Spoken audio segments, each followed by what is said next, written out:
Hello, you Roman. Today, I've got some good news, got some bad news, got some indifferent news, got some brilliant news. So we'll start with Oliver Coleman. She's saying that if she was called Oliver, that's Olivia Coleman, before you start, she would be paid more money. I think you should sack your agent, whoever that is, Olivia, because they've negotiated all the deals. They've possibly negotiated pay and not profits. So either way, she's got a film to promote that's doing okay. I mean, worldwide, it's got 9 million quid to it. It's just in the top 10 of films earning in 2024. Mind you, there are others that have made tens and tens and tens of millions of dollars. But anyway, she's thinking about calling herself Oliver. She could always go to Planet Fitness, because they let anybody in any of the changing rooms. So whether you're Olivia or Oliver, you can go to any of the changing rooms. But sack your agent. They can't be very good if you're not getting what you feel you're worth. And in brilliant news, Shemima Begum letter. She's been told, well, she certainly lost an initial bid to challenge the removal of her British citizenship at the Supreme Court. Bless.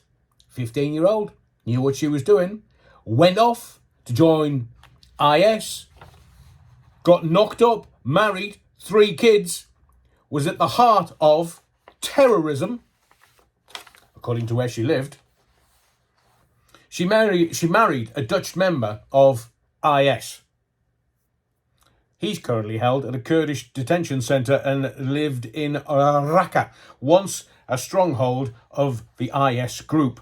She's had 3 children, all of whom have died, which obviously is a tragedy for anyone. But Shemima Begum letter has admitted knowingly joining a proscribed organisation. She said that she was ashamed to have done so and regretted it. I want you to hold on to that for a minute. Her lawyers have argued that the Home Office's decision to remove her citizenship was unlawful, in part because British officials failed to properly consider whether she was a potential victim of trafficking. She went there of her own free will and accord, and then married an IS member and had 3 kids by him.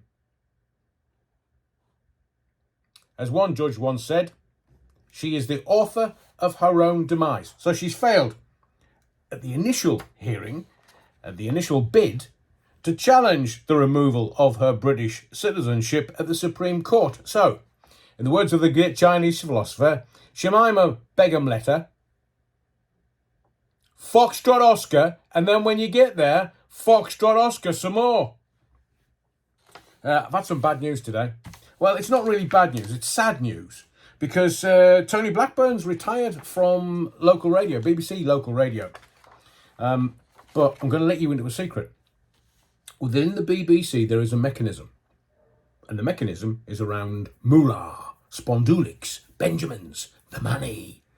And if you achieve national radio status, if you then go to local radio in the BBC, you still get paid your national radio wage. So although Tory, hopefully his agent has negotiated this, but when he went to local radio, he should be getting national radio pay.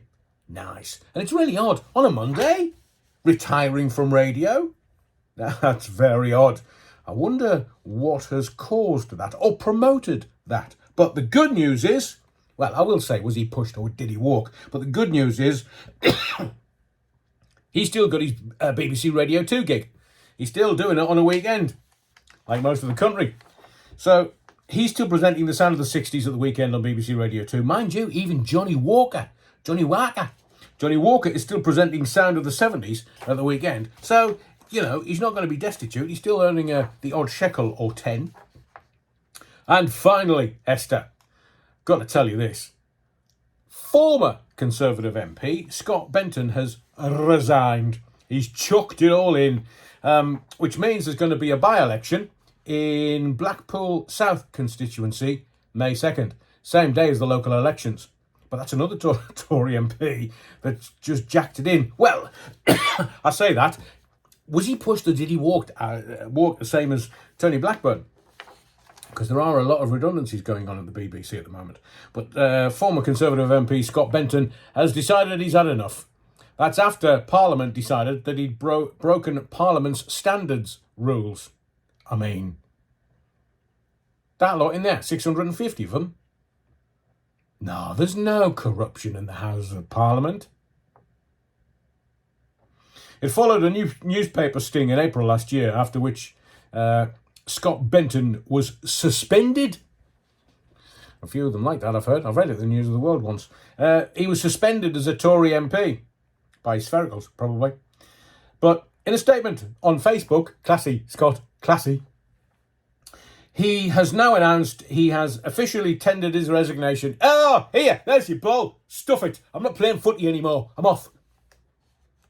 Where are you going? Dunno. Are you sure you're not going to Reform? He's probably going to be presenting on GB News tomorrow. So he's tendered his resignation, which means there's going to be a by-election. So Rich Boy, the sunk, the jockey, you can never tell whether he's sitting or standing, he's in the doo-doo again. That's a comedy opening for you. You can have it, free, of charge. So this Scott Benton was filmed by undercover reporters, really, is there any such a thing, who were posing as gambling industry investors saying he could lobby ministers. What, for a little brown envelope? He's right in the brown, so to speak. So he was recorded offering to take parliamentary questions and leak a confidential policy paper. And he lost his appeal against his suspension after a Commons investigation found he had caused significant damage to Parliament's reputation. I tell you what, it must have been big for him to cause significant damage to a house full of crooks. Oh, did I say that out loud? Just asking for a friend. So it's kind of good news, bad news day, indifferent news and sad news that Tony Blackburn is not going to be doing local radio. Well, he might be, but he's just decided to retire on a Monday. On a Monday? Is there an element of, I mean, Tony's one of the nicest guys in broadcasting. Has he just turned around and went, oi, stuff it. Today's my last show. I'll resign on air. Do a Dave Lee Travis. Or an Adrian Allen, if you wish. My name is Adrian Allen. Thank you for the likes, your subscriptions, but most of all your indulgence. Please check that you are subscribed. More coming. I've got some crackers coming, so to speak. That's not a comedy opening, you're wrong. And whatever you do, don't forget the Battenberg.